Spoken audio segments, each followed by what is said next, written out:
గణపతిని ఎలా పూజిస్తే జాతకంలోని గ్రహ దోషాల నుంచి విముక్తి కలుగుతుందో తెలుసుకోండి. ప్రతి వ్యక్తి జాతకరీత్యా గ్రహదోషాలను జీవితంలో ఏదో ఒక సమయంలో ఎదుర్కోవాల్సి ఉంటుంది.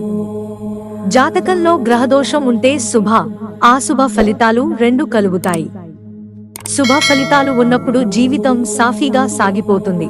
అయితే అశుభ ఫలితాలు వస్తే మాత్రం దోషం నుంచి విముక్తి పొందేందుకు అనేక మార్గాలను అనుసరిస్తారు.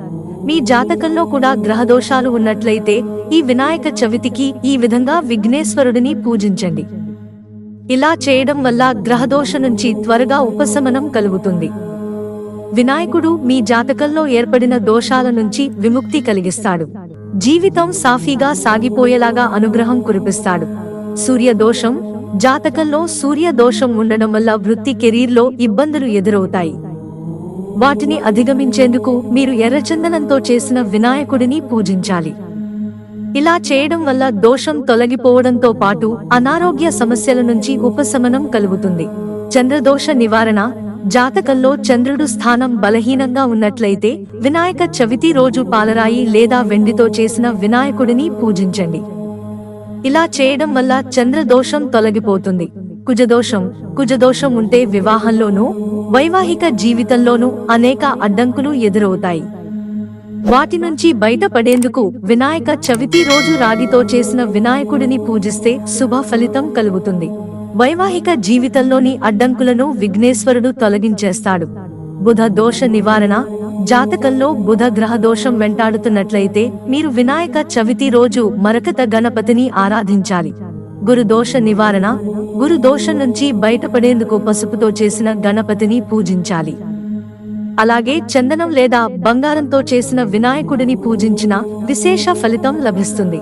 శుక్రదోష నివారణ. జాతకంలో శుక్రదోషం ఉన్నట్లయితే సంపద వృద్ధి తక్కువగా ఉంటుంది.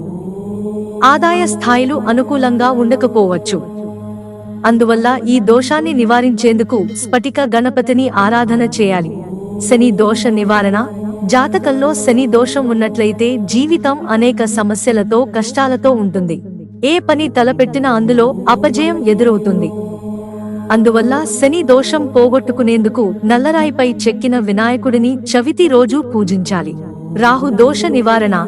నీడ గ్రహమైన రాహు దోషం జాతకంలో ఉన్నట్లయితే అనేక కష్టాలు వెంటాడుతాయి. అందువల్ల ఈ దోష నివారణ కోసం మట్టితో చేసిన గణపతిని పూజించాలి. కేతుదోష నివారణ.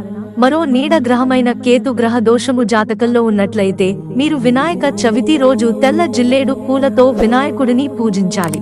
ఇలా చేయడం వల్ల మీకు ఈ దోషం నుంచి ఉపశమనం కలుగుతుంది. అలాగే అనారోగ్య సమస్యలు తొలగించేందుకు ఎర్రచందనంతో చేసిన గణపతిని, అప్పుల బాధ పోయేందుకు పగడం గణపతిని పూజించాలి. మానసిక ప్రశాంతత కొరకు పాలరాయితో చేసిన గణపతిని, అన్ని సమస్యలు తొలగించుకునేందుకు శ్వేతార్క గణపతిని ఆరాధించాలి. ఇది మాత్రమే కాకుండా వినాయక విగ్రహాన్ని మీరు ఇంటికి తీసుకువచ్చే గజానుడి తొండం ఏ దిశ వైపు ఉంటే ఎటువంటి దోషాల నుంచి విముక్తి కలుగుతుందో తెలుసుకోవాలి.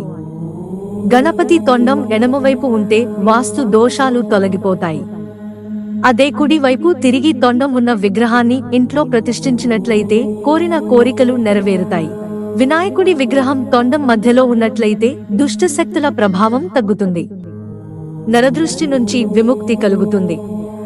శాంతి కోసం తెలుపు రంగు, శుభాల కోసం ఆకుపచ్చ రంగు వినాయకుడిని పూజించవచ్చు. అలాగే వెండితో చేసిన గణపతిని పూజించడం వల్ల మంచి పేరు ప్రఖ్యాతలు గడిస్తారు. ఇత్తడితో చేసిన గణపతిని పూజిస్తే సుఖ సంతోషాలు వెల్లివిరుస్తాయి. మిత్రులారా, ఛానల్ సబ్స్క్రైబ్ చేసుకోవడం మర్చిపోకండి. ధన్యవాదాలు.